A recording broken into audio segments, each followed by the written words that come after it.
যদিও সেদিন কাক উড়েছিল, তালও পড়েছিল সমান তালে, সময় সমান্তরালে, কিন্তু বাস্তবে ব্যাপারটা মোটেও কাকতালীয় ছিল না।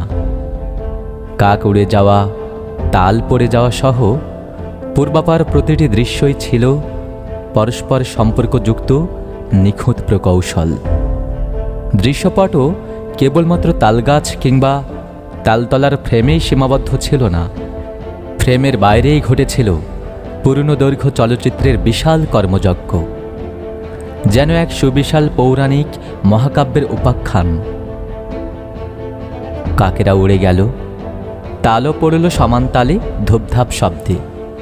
কাক তালোয়ার দল বিজয় বিজয় স্লোগানে কুড়িয়ে নিল তাল। তালে তালে নাচতে থাকল তালতলা থেকে আগরতলা। তাল বিজয়ের ক্রেডিট নিতে মুহূর্তে ভুল পাল্টে গেল কাক তালোয়াদের। তারাই এখন বলছে হে বিজয় কাকতালীয় নয়, মোটেই কাকতালীয় ছিল না আগরতলা থেকে তালতলা অবধি চুপচাপ আর ধূপধাপ। আমরাই তো সেই বীর কাকতাড়ুয়া, আমরাই কাক তাড়িয়েছি, আমরাই তাল কুড়িয়েছি। আমাদের রক্ত ঘামের চেতনা ও সংগ্রামের এই সেই ফল, বড়ই রসালো এ ফল, পাকা পাকা টসটসে তাল ফল। এই বিজয় আমাদের কাকতাড়ুয়াদের বিজয়, এই তাল আমাদের কাকতাড়ুয়াদের ফল, এই গ্রাম আমাদের কাকতাড়ুয়াদের গ্রাম। জয় কাকতাড়ুয়া গ্রাম, জয় জয়। কাকতাড়ুয়ারা স্লোগান দিচ্ছিল, বিজয় উল্লাসে নাচছিল তাল নিয়ে তালে তালে। অদূরে তখনও শিকারীরা বন্দুকের নলে ফুঁ দিয়ে ধোঁয়া তাড়াচ্ছিল আর ম্যাগাজিনে ঢুকাচ্ছিল নতুন বুলেট। পূর্বাপার কোনো দৃশ্যই তখন মোটেই কাকতালীয় ছিল না, যেমন কাকতালীয় ছিল না তারও 4 প্রজন্ম পূর্বের সেই আম্রকাননের গ্লানিময় সূর্যাস্তের দৃশ্যপট, যেমন তার পেছনেও ছিল কাশিমবাজার কুটির নিদারুণ প্রকৌশল। মূলত কাকতাড়ুয়া গ্রামের সব ঘটনাই ছিল মিথ পুরাণের মহাকাব্যিক উপাখ্যানের মতোই পরস্পর সংযুক্ত। মেঘনাদ বদের দেবদেবীরা স্পষ্ট এখানেও বিজয়ী কাকতাড়ুয়াদের পক্ষেই ছিল। বিপরীতে সহস্রাব্দের সময় ও সীমার দূরত্বের কারণেই হয়তো মেসোপটেমিয়ার মিথ থেকে জ্ঞানের দেবী এয়া ছুটে আসতে পারল না। কাকতাড়ুয়ারা মহাধুমধামে তাল ভোজের আয়োজন শুরু করল। কি অসাধারণ সেই ভোজের রেসিপি!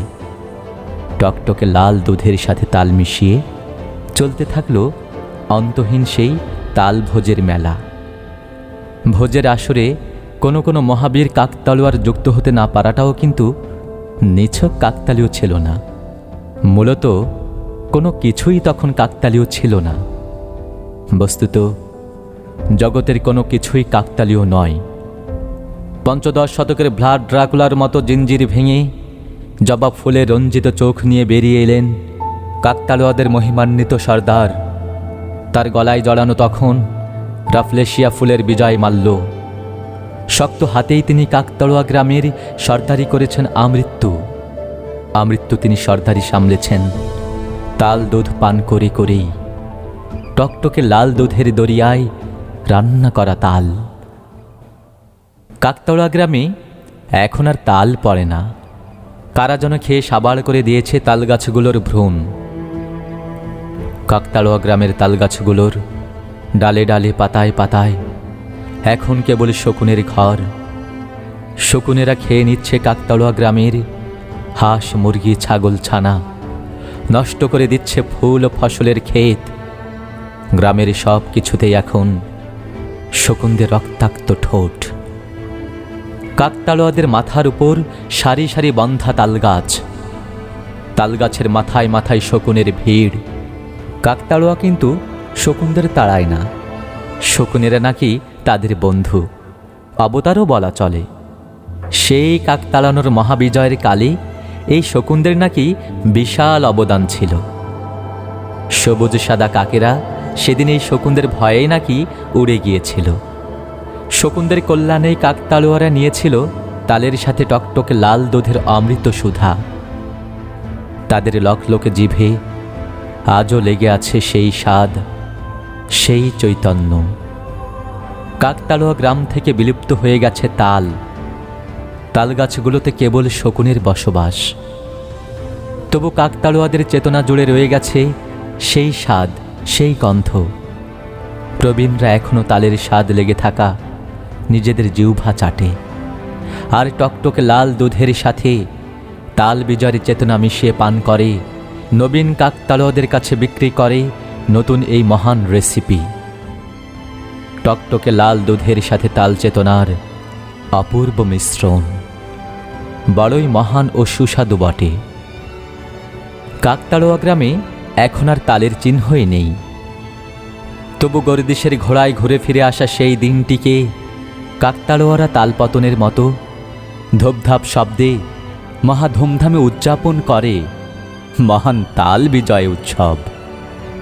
প্রবীণ কাকতাড়ুয়াদের সেই তাল বিজয়ের গালভরা গল্প আর খিলুভরা চেতনা আজও মহামূল্যে বিক্রি হয় সে গ্রামে। নতুন প্রজন্ম সেই গল্পে ও চেতনায় হারিয়ে যায়, অনুভব করতে চায় সেই তালের অমৃত সুধা। কেবলমাত্র তালের চেতনা মাখা লাল দুধের রসনায় তারা যথেষ্ট পরিতৃপ্ত নয়।